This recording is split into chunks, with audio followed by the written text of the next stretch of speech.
Welcome to the Limitless Podcast. The Limitless Podcast is centered around exactly that, being limitless. Hunting, fishing, fitness, nutrition, adventure, disabilities. What may be covered during the Limitless Podcast will be, well, limitless. Stay tuned for this episode of the Limitless Podcast.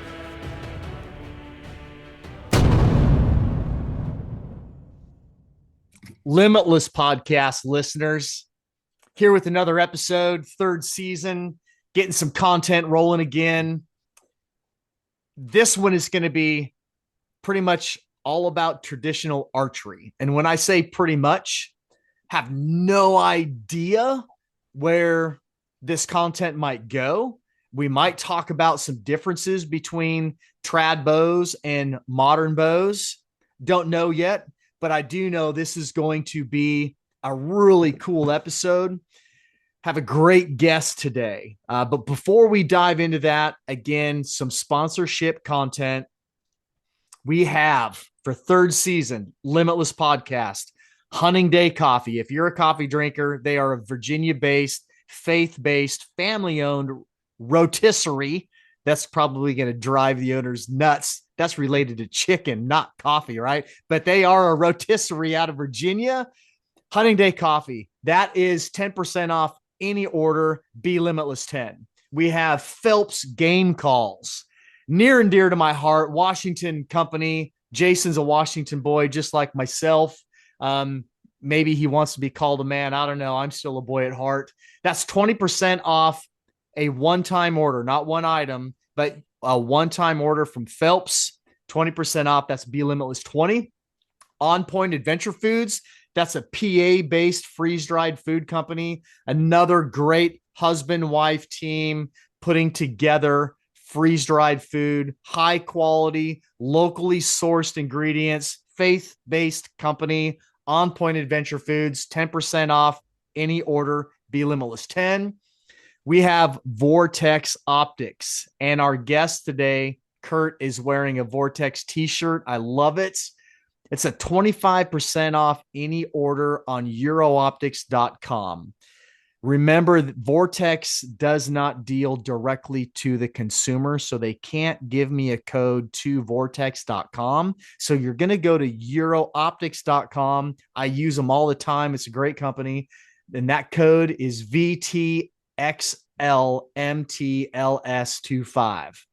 And then cheers to Wilderness Athlete Supplements. That's 20% off any order at Wilderness Athlete. Be Limitless 20. They're great supplements. It's any of their product. They do host other products on their website. This is for Wilderness Athlete products. And then we have the Love Sauce, which is a boutique hot sauce out of Southern Maryland, Navy veteran owned and operated. And that is a 10% off any order of $12 or more. And yeah, it is a hot sauce.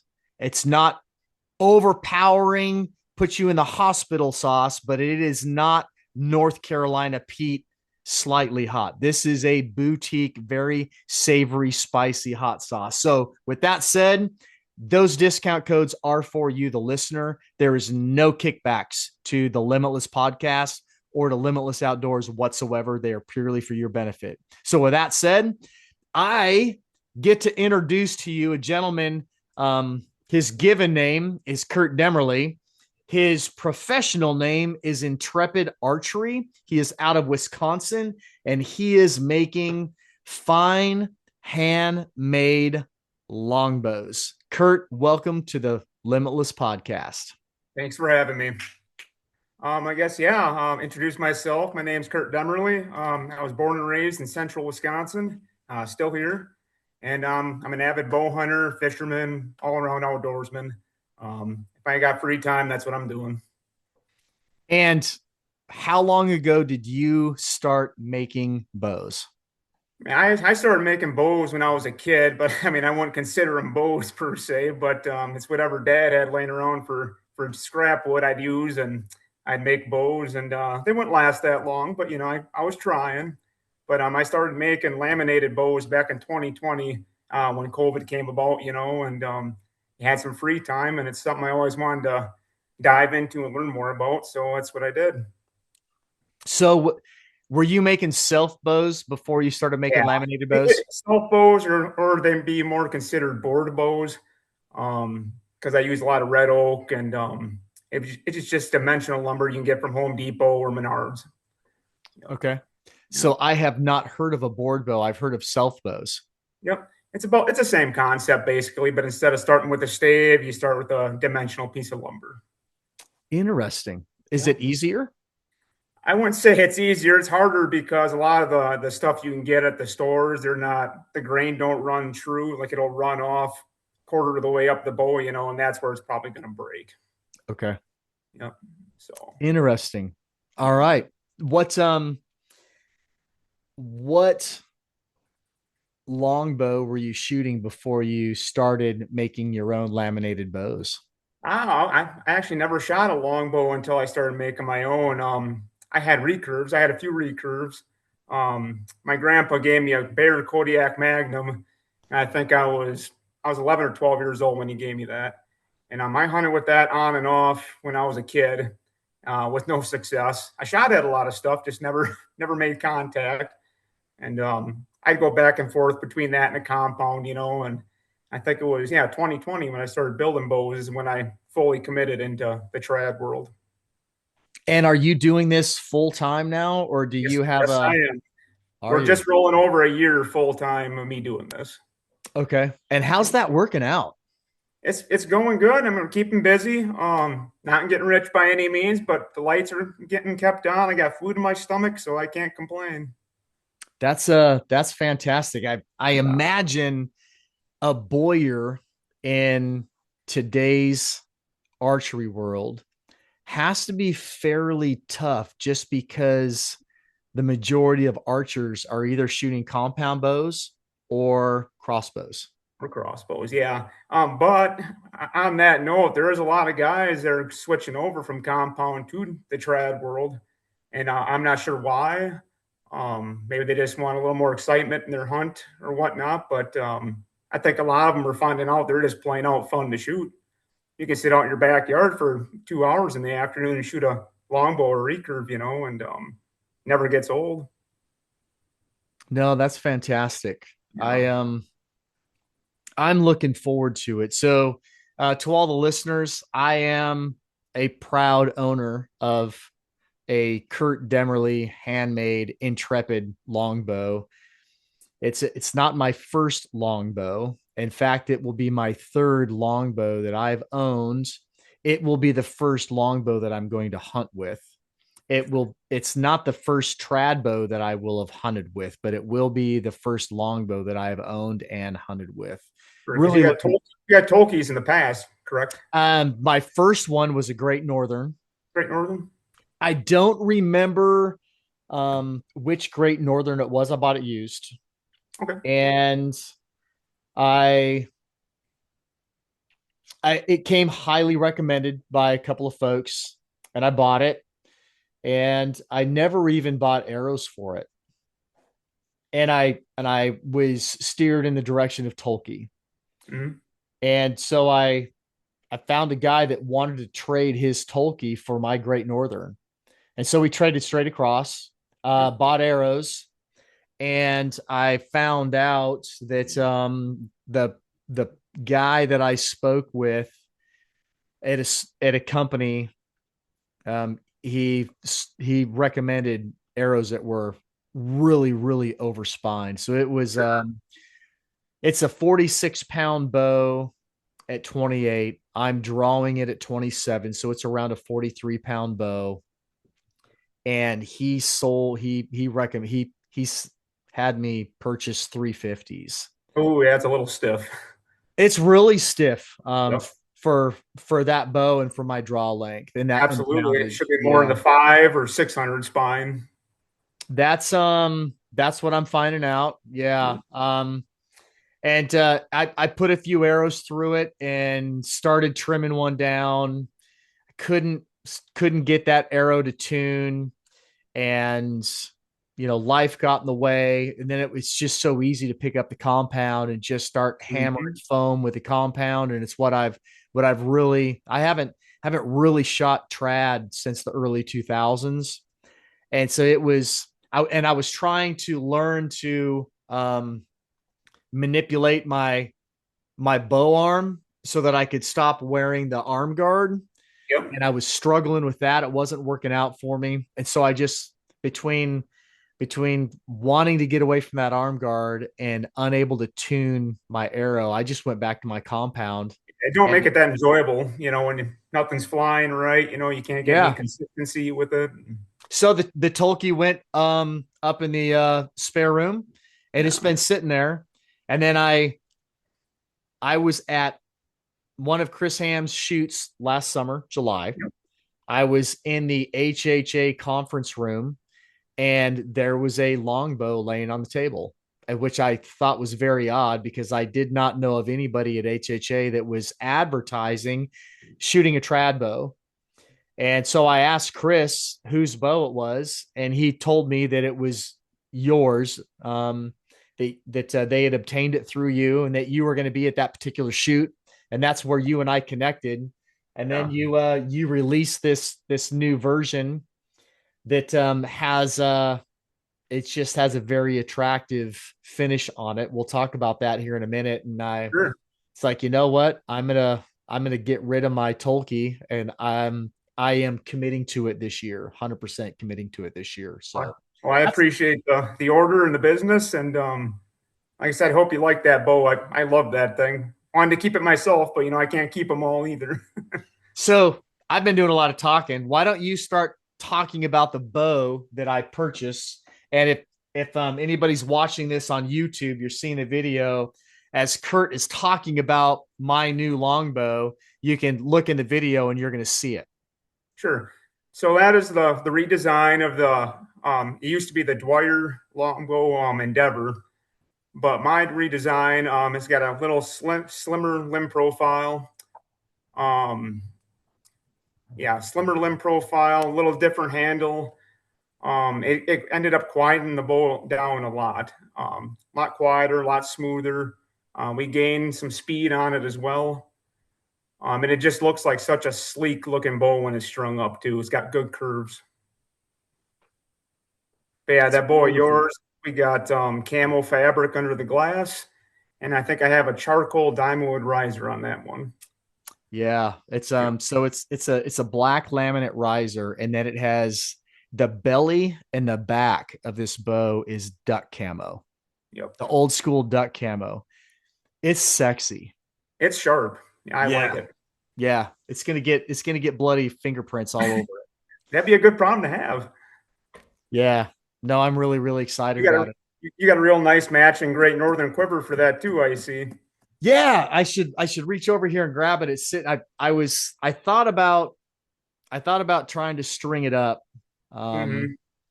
but with my bicep tendon injury and recovery, I I could probably get it strung up. So this is a 58-inch bow, and it is pulling 40 pounds at 28 inches. And I could probably safely string this bow. My concern is once I string it, I'm afraid that I will be too tempted to go try and put an arrow through it. Yeah, And there's no need to hurt yourself too early in the game. Now we got plenty of time before September yeah, comes around. the surgeon asked me not to shoot it for it'll last week. He said 4 weeks. He wants to revisit that here, so I have 3 more weeks. But he does think that I might be able to start shooting this longbow in another 3 weeks. He thinks that I'll be shooting the longbow before he's going to clear me to shoot my compounds again. So I have that Sure. in my favor. But Well, good deal. no, I was gonna put the Great Northern Quiver on there. The Great Northern Quiver is green and brown buffalo hide, and it almost matches the color in this duck camo perfectly. Yeah, It you couldn't looks have done it any awesome. better. Yeah, Yeah, it's it's gonna gonna be great. look nice. And then I'm gonna put I have Victory carbon trads, Okay. And Yeah, I'm my going to put, buddy just bought some of them actually this past fall, and he's liking them. is he? Yep, yep. Is that the bamboo? Yeah, the carbon trad bamboos. No. So they have the carbon trad and they have the carbon bamboo. Now the Oh, carbon trad, the best source that I found for them right now is through Three Rivers Archery. okay. If you go on Victory's website, they are only advertising the carbon bamboo. And there's a big difference between those two traditional It's carbon shafts. it's diameter, ain't it? It's a smaller diameter. I don't think it's smaller diameter. Well, it might be because the grain per inch is it's a three grain per inch difference between Oh, the carbon trad and the bamboo trad. The bamboo trad is significantly lighter than mm-hmm. the carbon trad. Gotcha.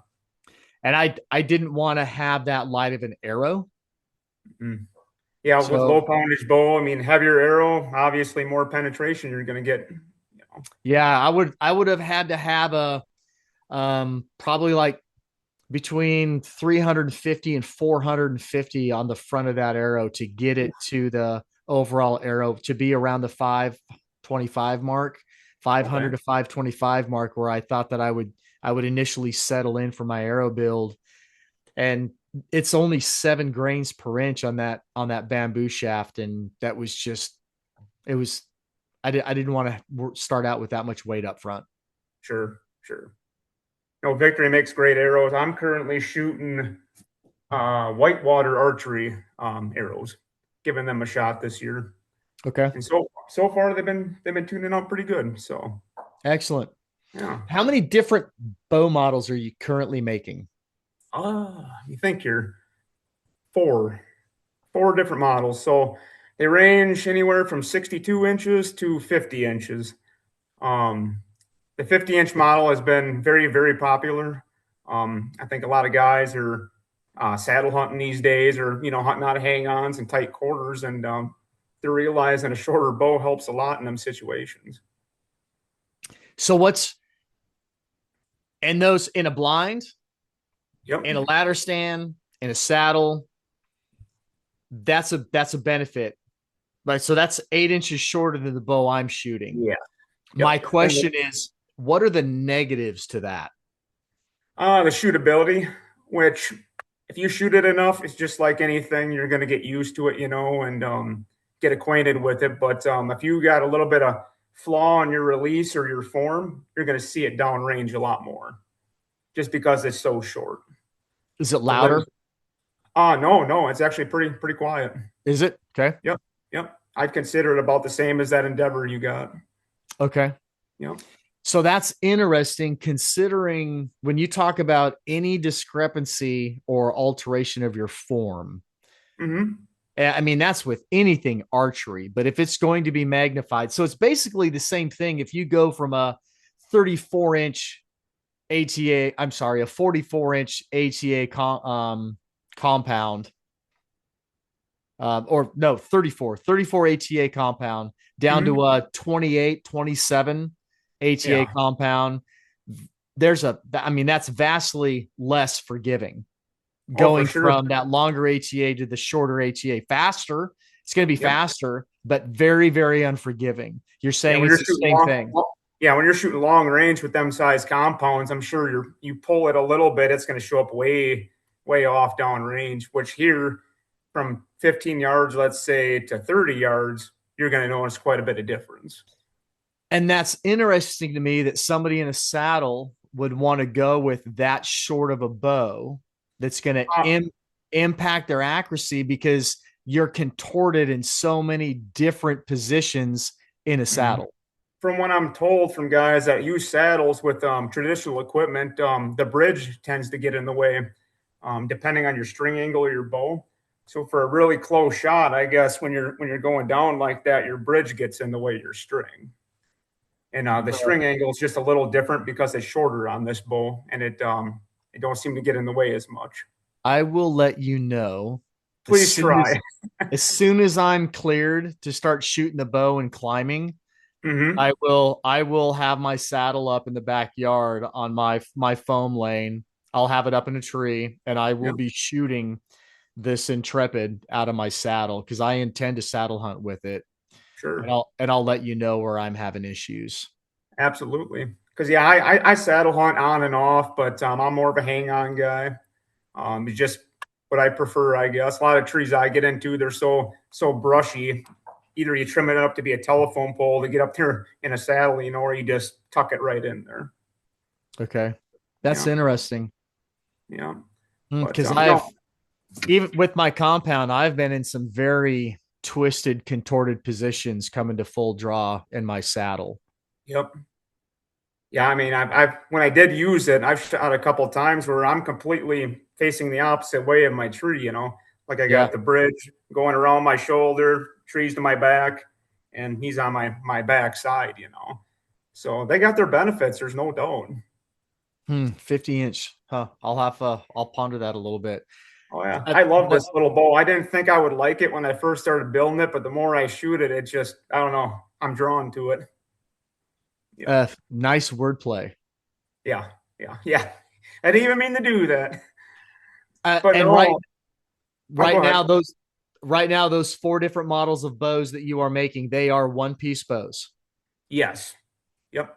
And they're all longbows. Or are you making recurves? I did play around with the recurve design last year, and I just couldn't get it to where I was comfortable releasing it to the public. So I just kind of put that on the back burner, and I haven't went back to it yet. Okay. But yeah, yep, they're all longbows. So the 62-inch is a standard reflex deflex style. So your traditional looking longbow, and then the Endeavor and the Endeavor 2 that you have, they're more of a hybrid design. And that's the same with this 50-inch model as well. Okay. I mean, you just get a little more performance out of that, a little more speed. They are a little noisier than the traditional D style bows, but that just comes with the territory. Okay. Yep. If somebody's going to look at your four different bows, or if they were Mm-hmm. going to place an order with you for their four different bows, what would a guy consider in doing so? As far as what model to get for their specific Yes. needs. Yeah.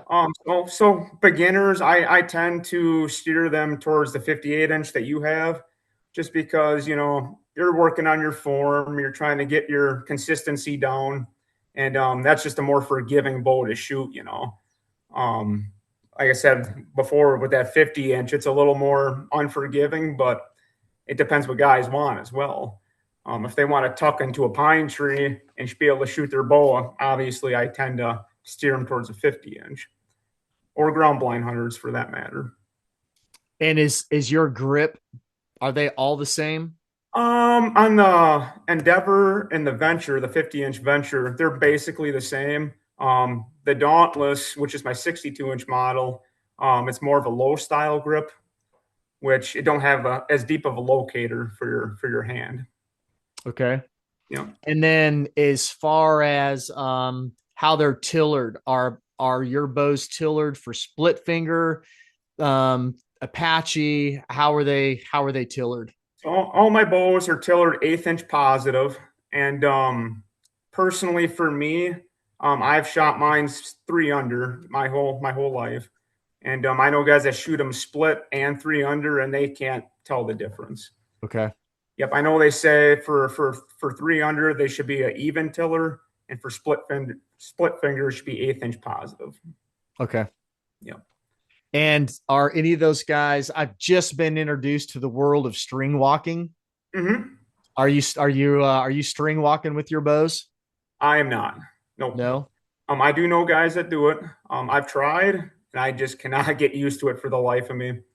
If I feel like I'm almost back to where I was with the compound at that point, where I'm trying to aim, then I'm overthinking my shot, and then I end up pulling it, and it just didn't work out for me. So, Okay. how I shoot is it's considered gap shooting, Uh-huh. but I guess I don't use the tip of my arrow, but it's in my peripheral vision as I'm shooting. So instinctive gap is kind of what I call it. Okay. Yeah, but it I'm works. um It works well for me. I'm gonna try. I'm gonna try the combination of string walking slash gap shooting. Okay. So it's are you familiar with the push archery? Yes, I am. Yep. So I'll be recording with them later this week. Nice. I've watched some of their content, and they did a big video on the three main different types of trad shooting. So Hmm. 100% instinctive, gap shooting, string walking. And then they released some really good content on combining gap shooting with string walking. So let's say I figure out what my point of aim, point of impact, where I'm at. I walk the string at 25 yards, so I know where that is set at. So I have that mark on my string, Hmm. and then I go up to 5 yards, 20 or 5, 10, 15, 20, and maybe I want to know, I walk down to 20. You just set your draw. I don't know if you want to call it your knock. It's not a knock set, your draw set. If he's Knock, got it marked on his string where his point on would be at, like you yeah, said, at 25 20. yards. Yep. And now granted, he's drawing in that video, he's drawing a 50-pound longbow.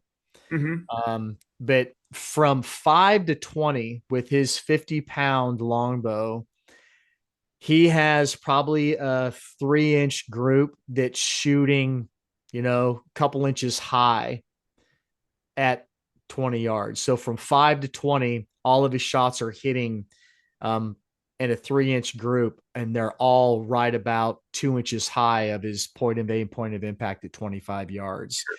At 30 yards, he's, I think, 6 inches low. Okay. It it's just amazing how fast that traditional arrow is dropping. When Oh yeah. it's dropping.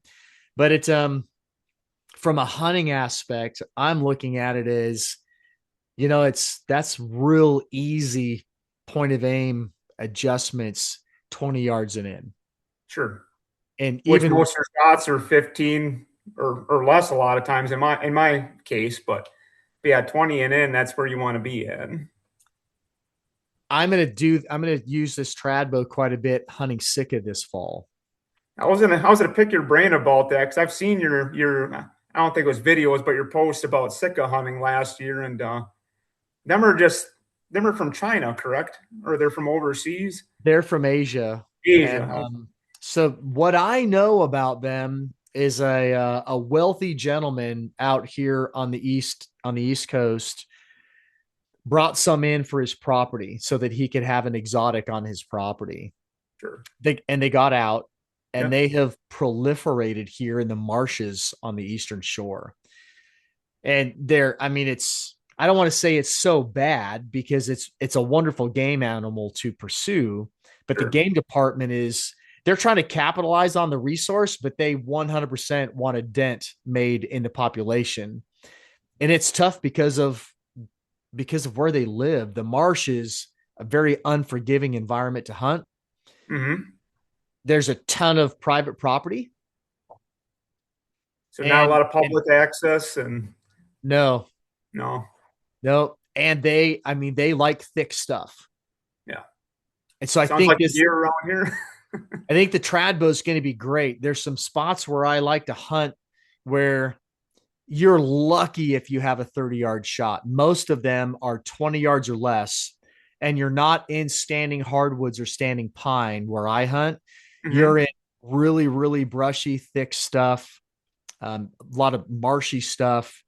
And so you get set up in some of the areas that I hunt. You cannot hunt from an elevated position. You have to hunt from the ground because it's so Sure. thick. Yep.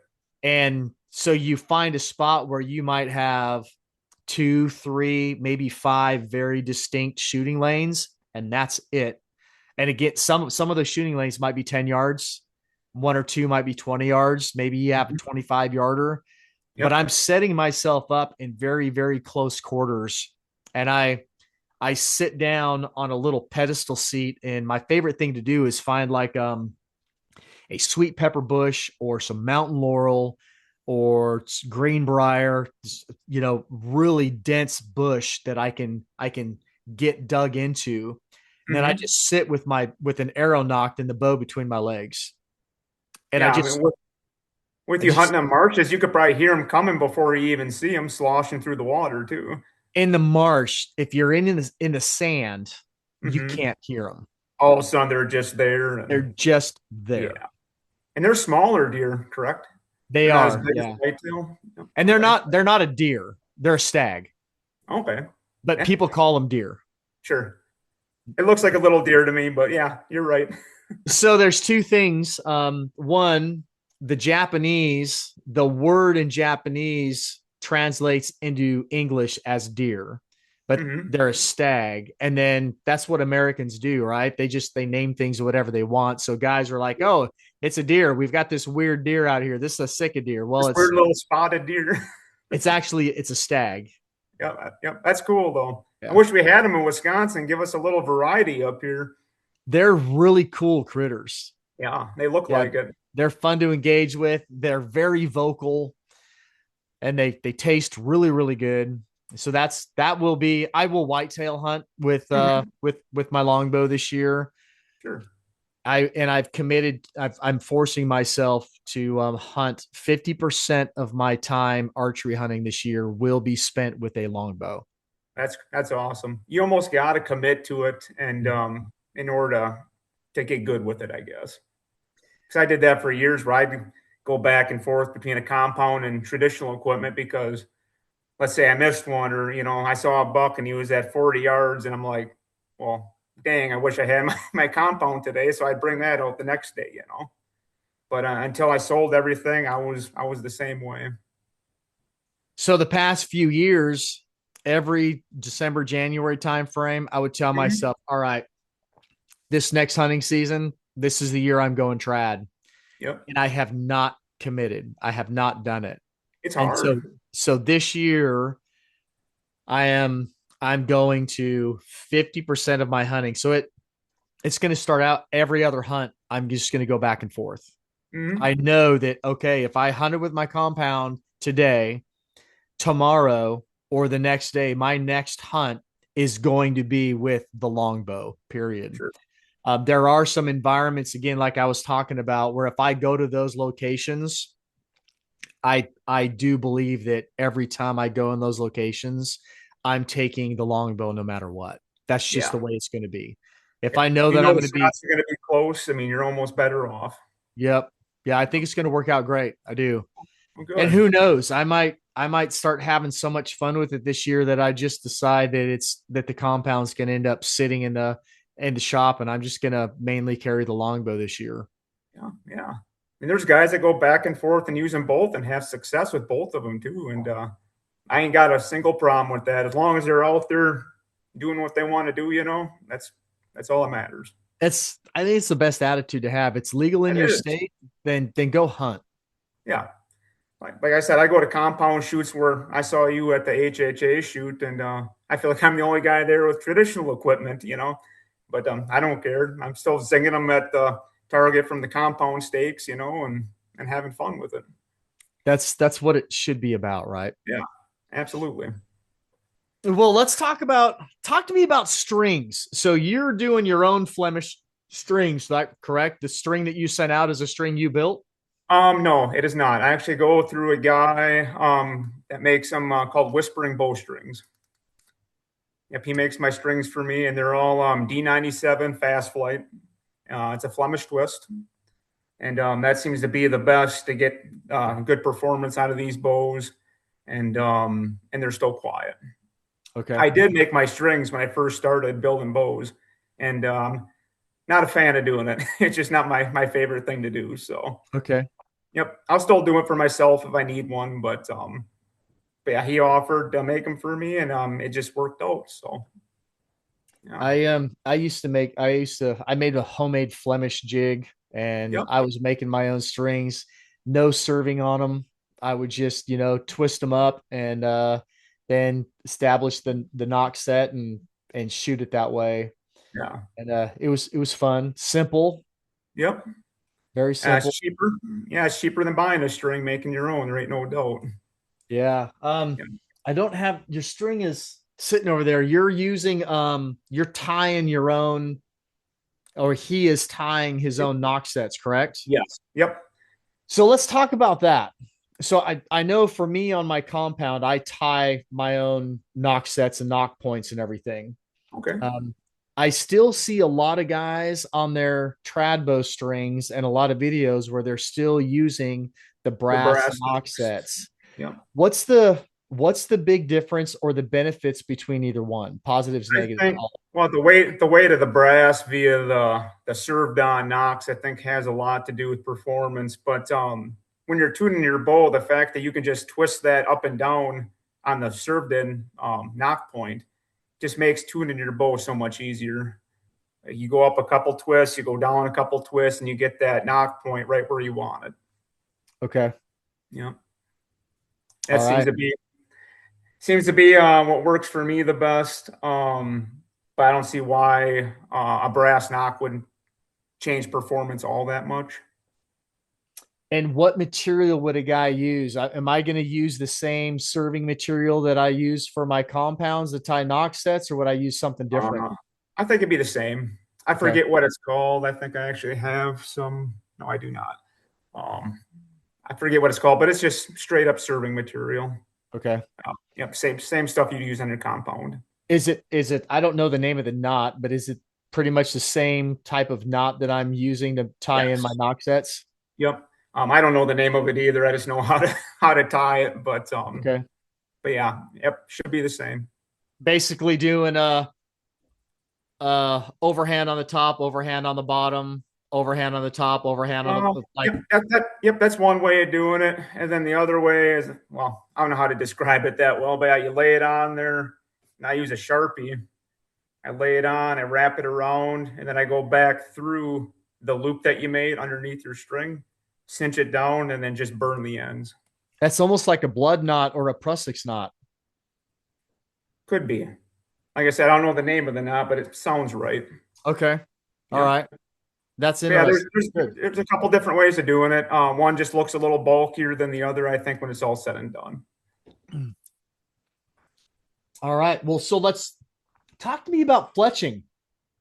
What is your favorite fletch setup for your longbows? I love four fletch. I don't know if it gives me better performance. It just looks cool. But Okay. I do four fletch and I do 4-inch parabolic feathers, true flight feathers. And I just have a plain Jane white wrap. I got an arrow right here.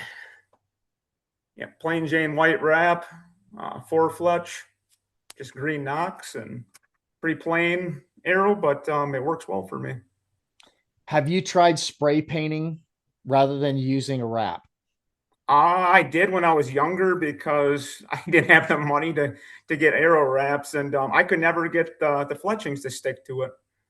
It seems like it wouldn't adhere to it real well. Okay. Did you try doing a clear coat on top of your spray paint? I did not. Okay.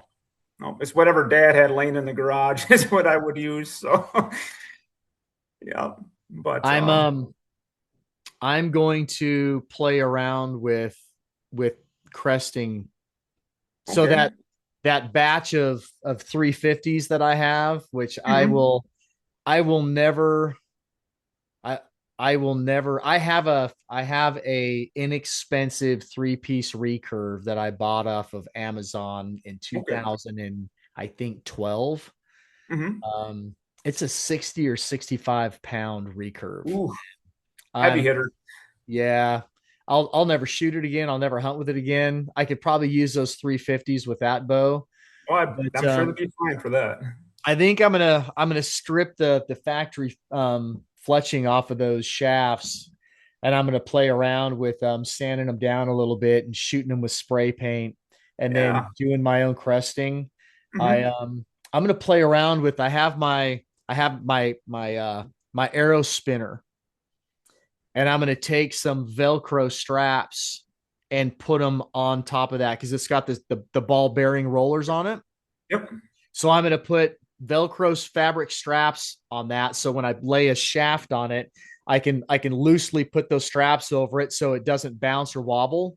And Hmm. then I'm going to prop my my cordless drill up on blocks so it lines up level. And I'm going Yep. to put the knock in the chuck, and I'm going to have a sacrificial knock in Yep. it, so I'm not marring up any knocks that I'm actually going to shoot with. And then I'm going to take a hose gasket, the metal Yep. hose clamps. Mm-hmm. I'm going to put that on the grip and trigger of my screw gun. Yep. And Just then get it barely turning, and yeah, and then that's going to be my cresting that's machine. that's a dang good idea. Kind of wish I would have thought of that first. And then once I get on my cresting done, then I'm going to get a can of some rattle can clear coat, and Yeah. I'm going to shoot that section with clear coat Okay. and see if I can get adhesive to stick to that. I'd be curious to see if that would work. I don't see why it wouldn't. And I Um, and I might try Boning makes their cresting tape. mhm. I might see if the cresting tape will adhere to the spray paint. So I see the guys on the push, they use that quite a bit, and I don't see them having problems with fletchings coming off. I never gave it a try. That's where I got the idea of the fletching tape. Yeah, yeah. It must work for them. Like I said, I use actually super glue to do my fletching, so it ain't actually fletching glue, but it holds very well, and my feathers never come off. So I mean, it Yeah, looked I like a just hot mess when it's all said and done, but it don't matter. Looks ain't important. I for my when I was on my compound on my modern stuff, I'm using Zinger fletches. Are you familiar with Zingers? Yeah, yep. I've heard of zingers. I've I love those out of my compound. They are shooting them out of their trad bows. So Really? they are They're short, right? They're like two inches or not even. not even. Yeah, they're I wish I had some up here in my office. Actually um talked I'm going to grab something out of my closet, see if I have something in my closet. Sure. Talk about why you like the parabolic versus the shield cut, and then also I don't know what they call it, but it's the fletching where it's just a great big Oh, a banana fletching. yeah. Talk about I those got some of them up here actually. Do you? Yeah, yep. No, I shoot parabolics. I feel like they're a little quieter than shield cut are. I probably couldn't tell the difference honestly if I shot them side by side, but yeah, shield is just that traditional looking, more traditional looking fletching. Yeah, you can see the difference right there between parabolic on the bottom and shield on the top. Yeah.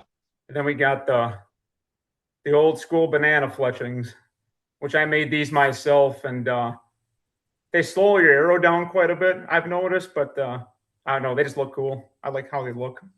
They do. I can't even find those online anywhere. No, three rivers. I swear used to carry them, but like you said, I haven't seen them Mhm. on there in so long. No, But they're really really hard to come by now, unless I mean you can get your own feather burner and make, buy the full, full length, full quill feathers in whatever color pattern you what want, you and you could just have all to what you cut could your own. also do is make a template out of a thin piece of like MDF, like plywood or something, and then cut them out yourself with here 1 second,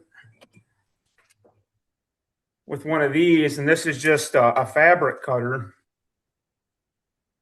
and you just run that around your template on a Oh, full length feather, and you cut them out that way too. That, interesting. that way it's not stinky, because I know feathers when you're burning them they just smell god awful. So Yeah. Yeah, yeah, they do. yeah, Okay. Okay. yeah. I don't all of my arrow stuff is out in my shop. I thought I might have some leaning here in the corner of the closet, and I don't. So with them zingers, them you just slide right over the shaft, correct? Like there's no Compression. fletching involved. Yep, compression fit. There's no hot water, there's no heat gun. It's just Hmm. compression. I'd be curious to try that because days when it's snowing or raining or something. I mean, it'd be nice to have vanes instead of feathers.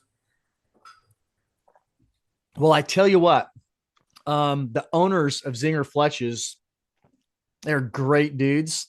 I Hmm. will I will connect you guys. Yeah, that would be great. Like I said, I And like to pick his brain a little bit about those. they do a lot of trad hunting. Okay, cool. And they have a couple of different models now, and they're sending them out of the trad bow. So I want to make my own. I want to start playing around with splicing my own fletching. Yeah, it's a process, but like it's all part of why people like traditional so much because you can make it any way you want it. Yeah. You can make it as hard as you want or as easy as you want. Like your setup is your setup. It don't look like a Matthews or a Hoyt or whatever brand that you pick up from a pro shop. It's your personal bow. In the early 2000s, I had a cresting set up. I had the dip tubes. I was buying raw Port Orford and cedar shafts, and I was dipping them and cresting them, and then putting 3-4 layers of clear coat the entire shaft of the arrow. Some of them I was using leather stain, burning them. Mm-hmm. It was a lot of fun. You can take a fine point Sharpie, or I was putting turkey tracks down on the shaft and Oh, doing that's all cool. kinds of fun stuff with it. Yeah, You can personalize them that way. you can. It's harder to do with a carbon shaft or an aluminum, especially with an aluminum shaft. It's a lot harder to do. The wood shafts you can really get creative with, but even and I don't. Do you put any? Well, you're not. Well, as a gap shooter, are you putting any type of a white tip or tape behind your broadhead? I am not. Okay. Nope. So I'm just going off the visual. Like I said, I can see my tip in my peripheral when I'm shooting, but it's more of a blur. Like I'm focusing more on the target than I am the tip. Um, I just know where it is relative to where I want to hit, and Okay. I know how to send it. But no, I messed around with that back when I tried string walking, like Zernzak does. He puts that white tape on the end or something, and it worked. Like I said, I just could not get consistent with it. But no, that was just my personal preference, and I found what worked for me.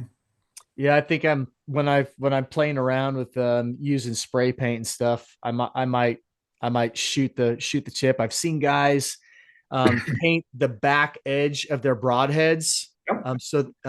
So they can. With a paint pen. Yeah. Yeah, yeah. Gives you a little bit of a visual, in low light conditions, especially. Yep. Yeah. All right, so back to fletching. Why 4-inch over 5-inch? Speed. It tends not to slow your arrow down as much. Um, that'd be my only benefit of having a 4-inch, I guess. If you want a Okay. quieter shooting bow, a 5-inch would probably be better for sure. And you don't think shooting a 4 fletch is slowing your arrow down versus the 3 fletch? It probably is. It probably is a little bit.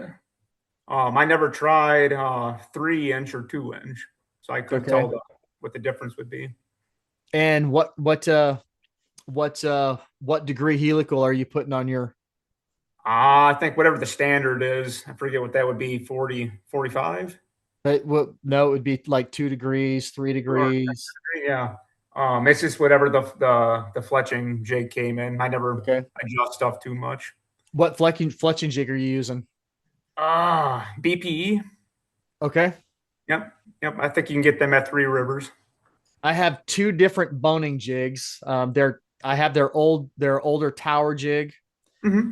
I have their cauldron jig. This is from when I was fletching compound arrows for my compounds. Sure. All the guys that I am watching fletch their trad arrows with, they're all using a single feather jig. They're doing one at a time.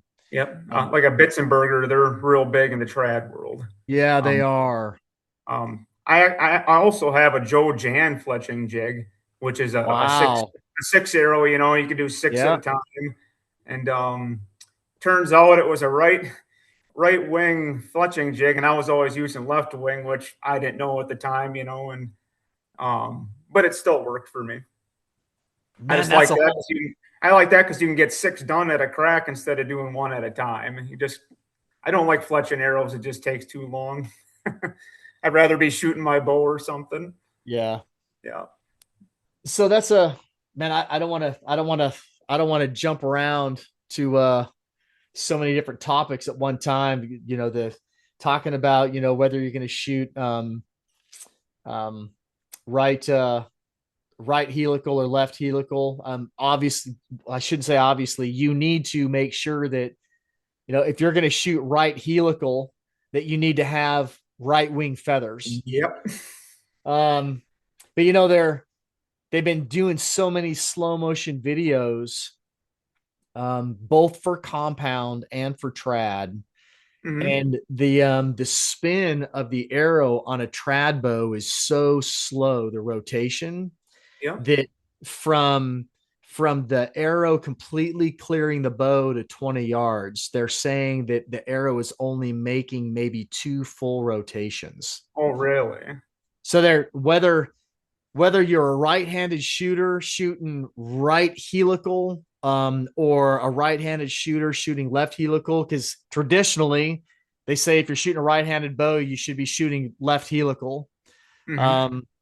Because when the arrow's coming off the bow spinning left, but they're saying that the spin is so slow that it doesn't That matter. would matter. Yeah. Yeah. Which I would agree with that because, like I said, I should right helical with left wing feathers for years, and I never noticed the difference. In arrow flight, they all flew good still.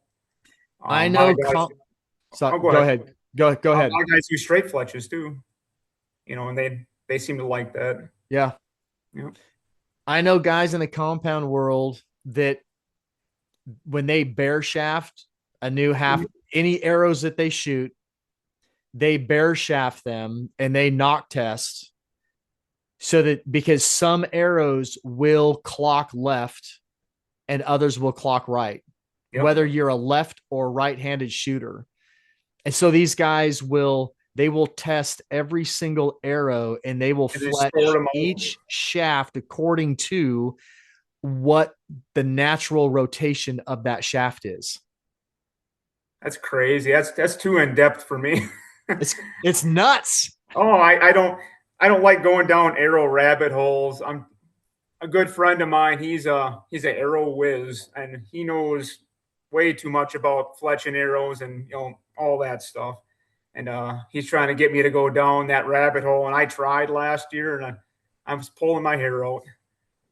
I just rather get them things flying good and true with a broadhead on it and call it good. Otherwise, it takes all the fun out of it for me. Some guys really enjoy it. Oh, some guys do, and he's one of Yeah. them guys. Yeah. Yeah. I nerd out on something. I think everybody has the things that they want to hyper focus on, Yep. and what direction my arrow shafts are naturally clocking is not my thing. No, and he was saying some bows will, like a certain degree fletch or left or right wing, just because the way the bow shoots. The arrow could come off like you were saying, a little bit left or a little right, and it's just the bow and it's not the arrow. So there's so many variables that come into play. But when they're deer 10 yards away, I don't think it matters a whole lot. Long range shooting, I think you see more variance on your arrow flight. If I was competing in the Olympics, I might worry about which way my arrows are naturally clocking. Yep, I would too. A whitetail at 20 yards does not care. Yep. You don't care how heavy your arrow is, how light your arrow is, as long as you put an arrow where it needs to be, that deer's dead. That's right. That's Yep, right. and that's the way I look at it, and I'm okay with that. So I was looking at the 4 fletched arrows, and they look great. They do. My 2 current jig setups, because they're towers, Mhm. that's I'm stuck at 3 fletches. Now, if I want to purchase a new jig, Mhm. then I can go. And all of my, if I remember correctly, I had to order my towers with certain, and a certain, I think I might only have right helical. Okay. setups for it. I'd have to look at that. But I'm probably just going to shoot right helical out of it. I don't see why it wouldn't work. But unless I get a different jig, which is super easy to do, I won't be able to do a 4 fletch. I think I'd kind of like to play around with it, but Yeah, and I got 3 fletch and 4 fletch in my quiver right now. So I mean, the shootability, you don't notice a difference. it's just something fun to tinker with. Yeah, it is. Yeah. Like I said, it just looks cool. I don't know why, but yeah. Yeah, feathers ain't getting no cheaper either, so I don't blame you for only doing 3 fletch. Everything's not getting cheaper. Yeah. Like we just got back from Kansas turkey hunting a couple weeks ago, and we kept all the wings, and I'm gonna try making fletchings out of that this year. Are you? Yep, I'm gonna give it a shot. I don't know how it's gonna go, but we're gonna find out. Oh, that's cool. Yeah, yeah. That's cool. So tell us about that turkey hunt. How'd it go? It was a good time. We were out there for 5 days. We were in north central Kansas. That was my first out of state turkey hunt that I've ever done, and it was fun. We all ended up getting birds, but we all used shotguns. I did have my bow with me, but the opportunity just never presented itself. Wide open country out there, and them birds did not like to get any closer than 30, 35 yards. They all kept hanging up on us on the decoys. They said, "You know what? I'm gonna pull out the shotgun on the last day. I'm gonna put one down." Were you hunting out of a blind or were you leaning on trees? Um, I was the only guy hunting out of a blind because I had a bow. Um, but everyone else were just ground hunting, leaning up against trees. A lot of cedar trees out there, so we were just kind of tucking ourselves in those, and we had real good cover. But no, no, I'll go back and try that again. I love to go out there deer hunting, but the lack of private where we were at, I mean public where we were at, wasn't no good. Yeah. A lot of private. But we did quite a bit of door knocking and got some permission properties, and that's where we ended up shooting all our birds. That's great. It's man, getting access to private property on the Eastern Shore is you have better luck buying a winning lottery ticket. People Oh, yeah. they just don't want to let you hunt. Wow. It seems like the Midwest people are more open to having folks knock on their door and getting access. Well, I feel like turkey hunting, especially, landowners don't care as much about. Like they'll let you in their turkey hunting, let's say, but they will not let you in their deer hunting. Okay. Yep. A lot of properties are getting leased out now, and I think money's getting involved, and they'd rather take the money than let some Joe Schmo go in there, I guess, and hunt. So, Yeah. yeah. Yeah, it's farmers are having, it's farmers are having a hard time making a living nowadays. So that's the Oh, yeah. hunting I agree. access 100% subsidizes that for them. Absolutely. And they were all farmers too that we got access to. So, yeah. So I've been accused of being stubborn by my mother, so you're gonna laugh at this. I was I was hardcore into trad hunting in the late '90s and early 2000s. Hmm. Like I said, I was built a homemade um, jig for strings. I started getting into leather work and making my own arm guard. I made my own back quiver, and I was building arrows from raw bear shafts, and I started turkey hunting with a recurve with homemade arrows. I was doing it by myself, no blind on public ground, Yep. and that is tough. It's Oh, hard it's enough tough. with a compound where you can draw and hold. Hmm. With a trad bow, see, it's exponentially more difficult. One, I mean, with a compound, you have let off, you can draw, you can hold, you can shoot accurately at 50, 60 yards. Yeah. You got to time your shot out perfectly with them birds because if they see you, they're out of here. Gone. Yep. Um, so I started hunting with that. It was a bear Kodiak. Okay. And I called in a couple of birds. I actually got to draw on a couple of birds, busted every single time. Hmm. But it planted a seed in me that the first turkey that I would ever shoot with a bow would be with traditional equipment, not in a blind, without somebody calling for me. Yep. And that bar is high. Have you got it done yet, or are you still trying? Well, no, because I haven't hunted with the trad bow for Oh, years. sure. So now I'm in that predicament. And I can't pursue that. I can't pursue it this year because I can't shoot a bow this year. Yep. So it's next year.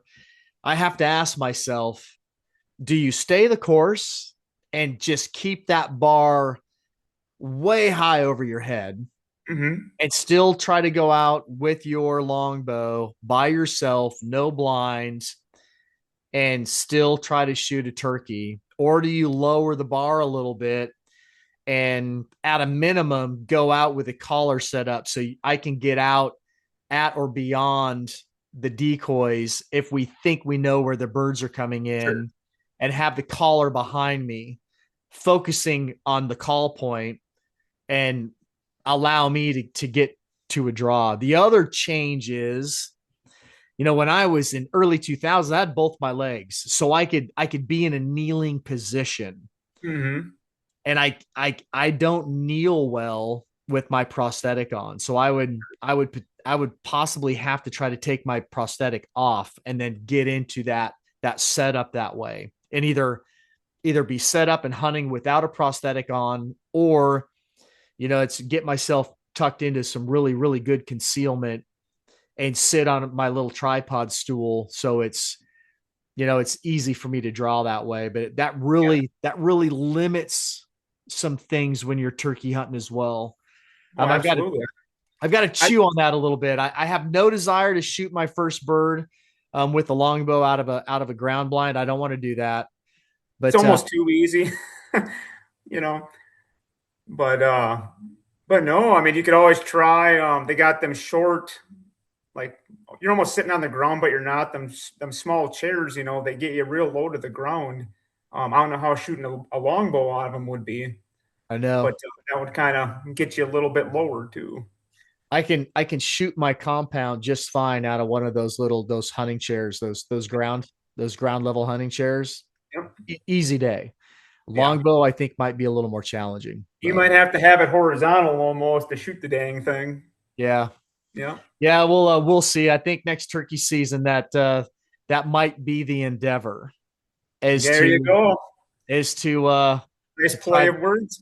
try to get out and pursue turkeys with trad equipment again. And I might cave and Yep. find somebody that I trust with some calling capabilities and go out and have a caller shooter set up and see if that works.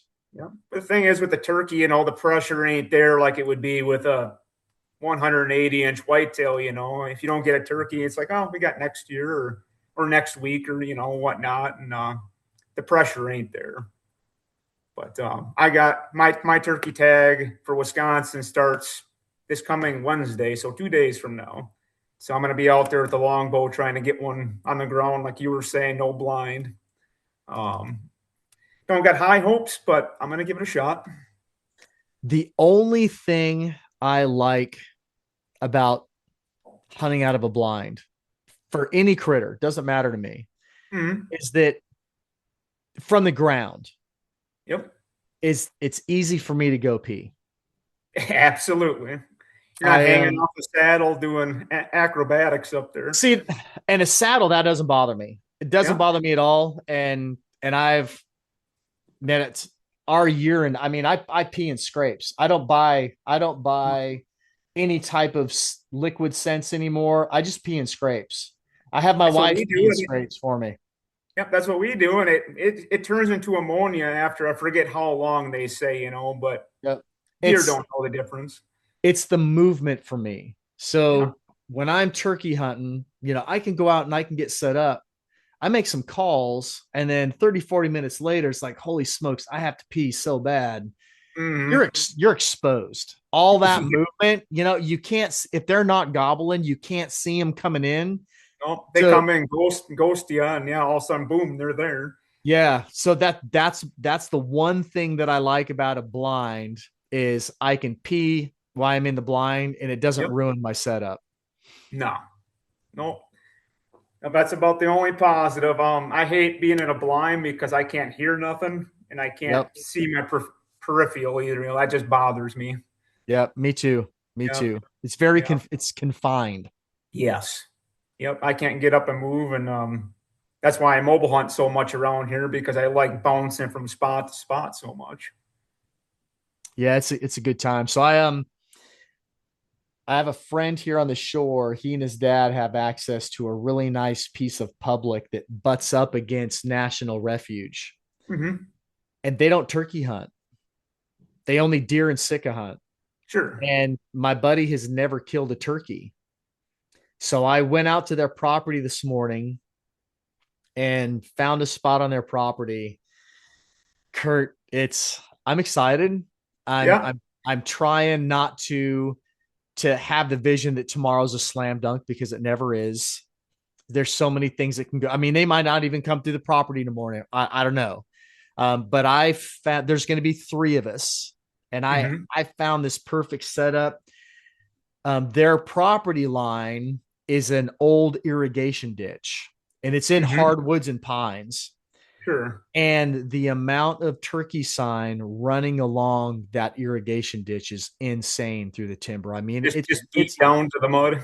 it's rototilled. It's Yeah. beautiful. And I have set up a triangular kill box. And I have a rule for me. I either hunt three or more decoys or I don't hunt decoys. Okay. I never hunt a single decoy anymore, whether it's a jake or a hen. I don't do it anymore. Mm-hmm. So we're gonna have four decoys. I have a jake, we have a breeder, and two hens. Okay.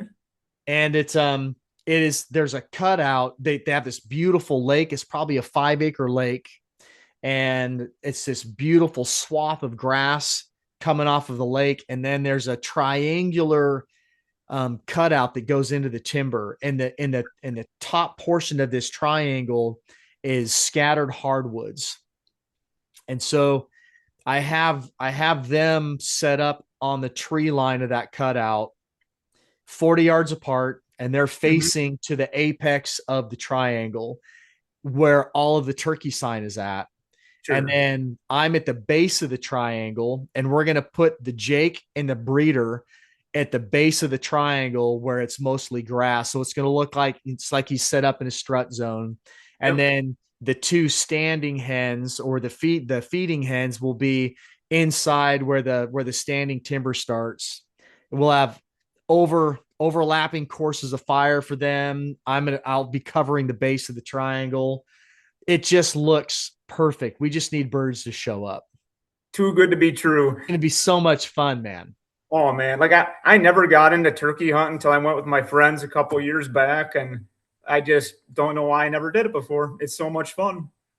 I mean, It's be, there's nothing else to do in the springtime besides go fishing, and we can yeah. actually go shoot something.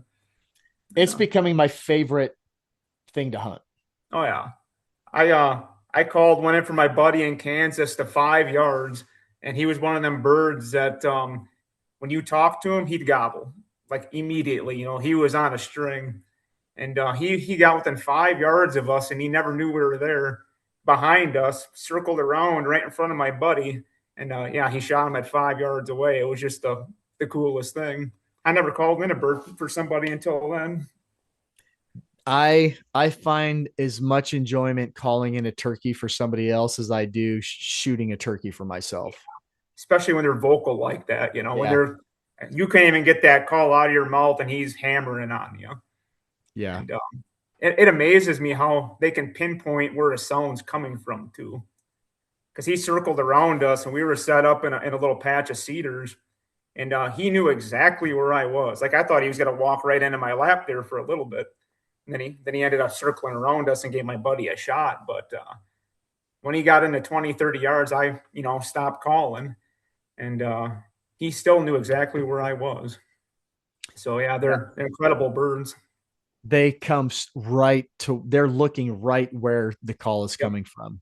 If he knew I was over there somewhere, but he just couldn't see me. Yeah, they're incredible. Yeah. Well, right on. Well, we've been going at it a little more than an hour. Okay. Is there anything else you want to talk about? No, I mean, if anyone's interested in having a custom longbow built, I guess, find me on Facebook and Instagram at Intrepid Longbows or on my website, intrepidlongbows.com.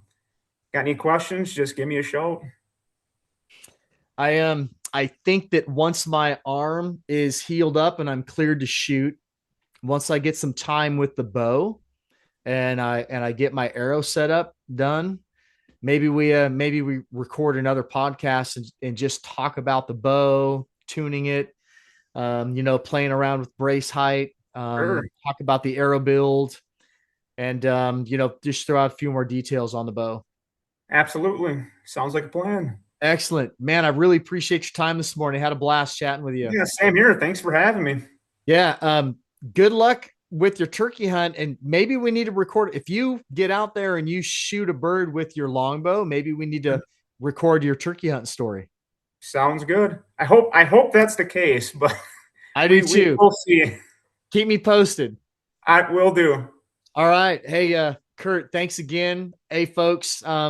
If you enjoy the Limitless podcast, make sure you're hitting that like button, leave a review and share. And as always, be limitless.